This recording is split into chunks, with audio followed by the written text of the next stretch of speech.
So what is the most destructive weapon out there? In my personal opinion, it's this bad boy. But probably not in the way I've led you all to believe with the thumbnail title. So I'm going to apologize right now for the bait and switch. And while this can be an actual powerful and destructive weapon in terms of self-defense, this is a much more powerful metaphor to me. And not only just for the martial arts, but in life in general.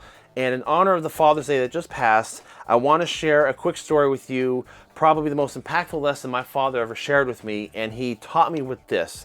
And if you'll bear with me for a few minutes, I would like to share it with all of you because it holds great meaning to me. So what I'm about to tell you, I've actually seen told before a couple of different ways, but I actually experienced this firsthand, so this is why I really want to share it. But one day, it was about 1992, I was like 12 years old, my father came up to me and he handed me this hammer.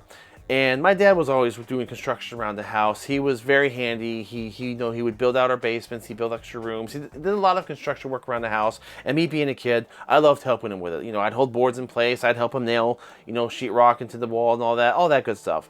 So I was eager to help. So he came up to me and he goes, "Danny, I want you to do me a favor." He goes, "Take this hammer." And he said, "Downstairs in the basement on the workbench, there's a block of wood. And next to that block of wood is a stack of 10 nails. And I'm like, okay, cool. I'm like, well, what do you want me to do? He goes, what I want you to do is, whenever you do something where you feel like you've said the wrong thing, or you've hurt someone's feelings, or you did something maybe you feel that you shouldn't have, I want you to come home, take this hammer, go downstairs, take a nail, and put one nail into that block of wood." And I looked at him funny and kind of like, well, what are we building? And he says, well, he goes, we'll get to that. And he goes, but he goes, you don't even have to tell me what you did. He goes, just when you're done, when all 10 nails are in the piece of wood, come back and see me. So I went about my days at school, and I was a little bit of a smart ass, that 12-year-old. What 12-year-old isn't? So, if I said something I felt like I shouldn't have said, or if I hurt someone's feelings, or I was snippy with someone, I'm like, you know what, I probably shouldn't have done that.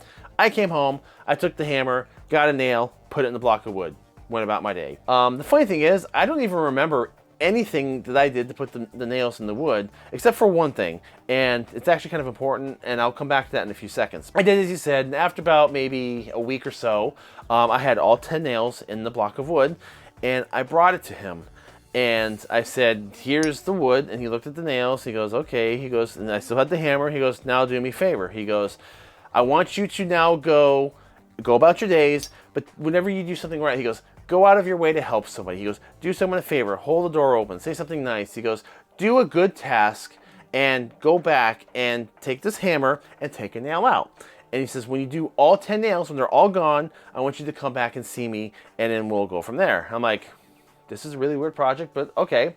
So it was about, again, another week, maybe I did some extra chores around the house, or I tried to do some, I said something nice to a teacher at school, and I would come home, I'm like, all right, I'm taking a nail out. I'd pull the nails out and go about my day. One day, all the nails are gone.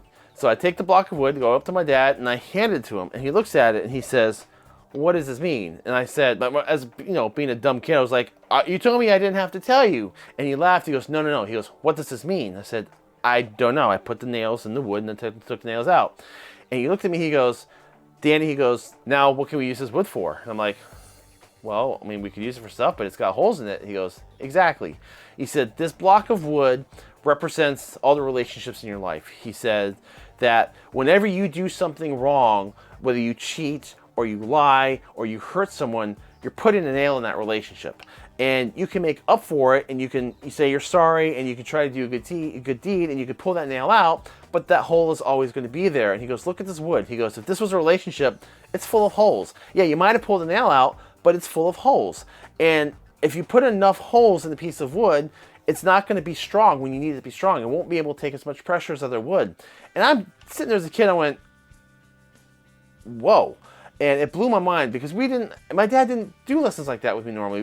He was a little bit more straightforward with that, but it really impacted me. And as far as what I did to put the nails in the wood and take the nails out, I can't remember except for one instance, and I felt really bad about it. I had a friend in class, and we hung out a little bit, and we'd goof off all the time in class. And one day, I'm sitting at my desk, and he'd be walking up and down the aisle, and every time he did, he would just playfully tap I had Trapper Keeper back in the time, my paper binders, and he would just kind of bang it for fun.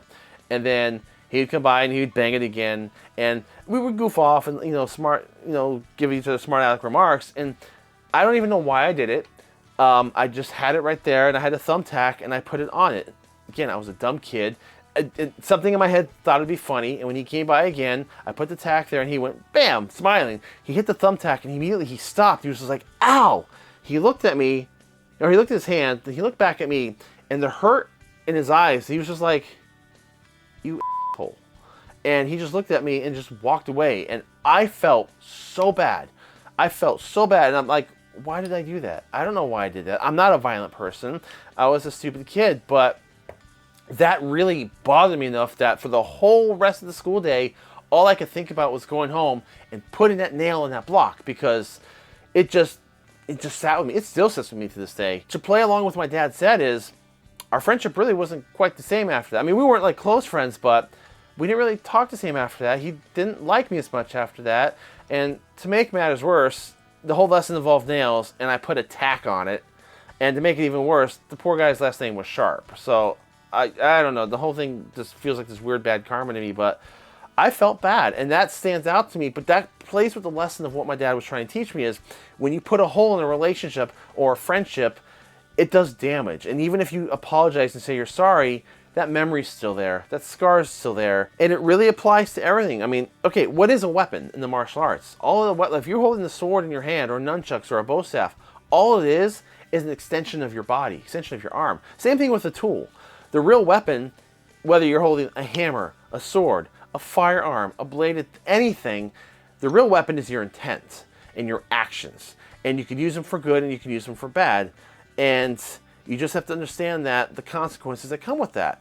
And it applies to friendships. It applies to relationships. It can apply to your job. It absolutely can apply to the martial arts. You know, if you put, your relationship with your instructor or your classmates, or maybe if with your health, if you don't want to, if you start goofing off and you practice your techniques wrong, or you're doing daredevil stuff, you could injure yourself. Yes, an injury can occur, and yes, you can heal from an injury, but most of the time there's scarring. So just in life, if you put enough holes in something, no matter what you do to make up for it, those holes and scars are always going to be there, and it will never be as strong as it was to begin with. So I know this is kind of a little bit of preaching this. I've been thinking about my dad a lot lately. He passed away a couple years ago. But this story is, when he did this for me, like, again, as a kid, I didn't see what was coming. Some of you probably saw where I was going with this. But it was a very profound personal experience for me. And it's something I like to share with people because it puts so much in perspective for me that I live my life by that mantra. Like, I think about my consequences. Like, the last thing I want to do is damage any relationships, or damage my health, or damage my training, or friendships. And there's too much garbage out there already in this world that can cause so much destruction that we don't need to add any more destruction in ourselves. So let's put down the darn hammer, unless you're going to build something constructive, and just before you act and before you speak, think about the consequences that action might have. And if we do that, I honestly think that, we can circumvent a lot of the politics and some of the saltiness and bad feelings that are out there. Because again, like we always say, the martial arts is about making ourselves better, not about hurting others. And I don't know, like I said, I've been thinking about my dad a lot lately, and this story just really, really struck a chord with me, and it's been a very heavy personal experience for me that meant something to me, and I really wanted to pass it off to more people. So at this point in time, you guys as viewers, you're my family, so I wanted to just share it with you in the hopes that maybe at least one of you got something out of it.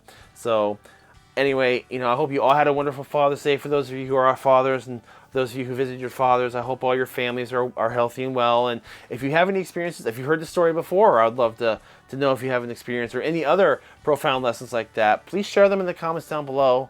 And thank you guys so much. I know this was a little bit of a different episode, but I appreciate you watching if you made it this far. Love you guys. Take care, and we will see you next week.